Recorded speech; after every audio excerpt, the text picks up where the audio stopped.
lot of times companies are posting a job ad somewhere, maybe an old job board like Craigslist that nobody's using anymore, or some other job board that nobody's using anymore. Eyes aren't getting on the job ad.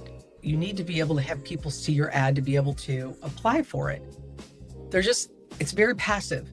I'm going to put up an ad, and it's usually some lengthy job description that's unattractive, isn't marketing forward. And then they're hoping that people will sort of stumble along and notice it, and then like it enough to take out the time to apply for it. That's asking a lot. Using passive recruiting to recruit out the people who aren't actively looking and actually sell them, essentially, an opportunity is a much more effective way to recruit. But if you're going to do it the passive way, you've got to be marketing forward with the job ad.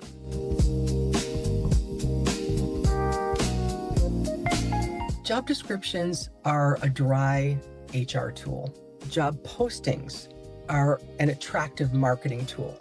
Companies really misunderstand that. And I see over and over clients of ours, other companies, just pasting job descriptions in and calling them job postings.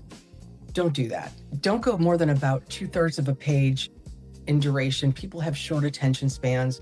It doesn't matter what the physical requirements of the job are. You don't have to list every job requirement. It's just at a high level, right? What's the job? Write it in the first person.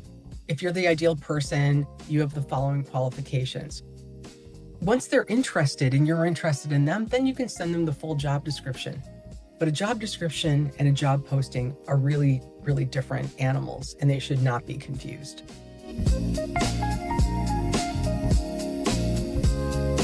So much that's changed with recruiting since COVID. If you're still recruiting in the same way that you recruited in 2019, you're probably pretty frustrated. 70% of the job market is not actively searching for a new position. Of the 30% that's searching, your best people are statistically taken off the market in 10 days. And most hiring cycles are 36 to 42 days long. You see the problem. You have to have a thorough but efficient and speedy recruiting process to be able to isolate the best and the brightest and get them through your process in 10 days. If you don't, then you need to have a passive recruiting process, which means you're using AI or other resources to go into a passive candidate pool and be able to just cold phone them, email or text them and say, hey, I've got an opportunity that might be better than what you've got now. If I could offer you something better than what you have now, would you be willing to listen?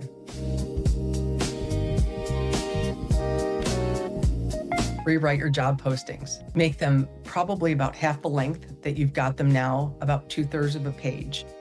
Embed a question at the beginning of the posting. Like, if we could offer you a way to change the world and grow your professional career at the same time, would you be interested? Embedding a live link, embedding video into your ads gets eyes on them. Having a clever title gets eyes on the ad. Again, the more eyes that see your ad, the more likely you are to get qualified candidates. If you just say office manager, you're just going to compete with another 100 job ads that say office manager.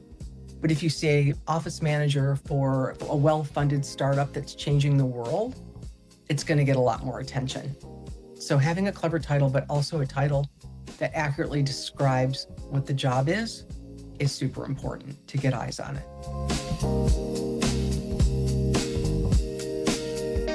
Recruiting strategies and sales strategies are pretty similar. Recruiting really is a marketing and sales function in a lot of ways. You're marketing a position and marketing a company and a professional development, the potential professional development opportunity to candidates. You want to sell them an opportunity. You want to make sure that you're recruiting the right people that are going to fit in, that are going to have a long and healthy work life there, that are going to be productive and motivated and have high morale. That is sales and marketing. But people don't think of it that way. They just, if this person doesn't work out, we'll just fire them. If this person doesn't work out, we'll just fire them. And it's so costly. It hurts morale. Then you've got to go out and you've got to re-recruit, spend all that management time recruiting, Everybody's got to interview them. You've got to onboard them. That's time consuming. Train them. And then you're hoping that they work out better than the person you just fired. Why don't you start with a plan? Instead, this is who we're looking for, right? A lot of new managers tend to throw more horsepower at a position, horsepower in quotes, than experienced managers. They want the smartest, the fastest, the best, the brightest, the most experienced. Those people cost a lot of money. And in certain jobs, they're going to be very bored.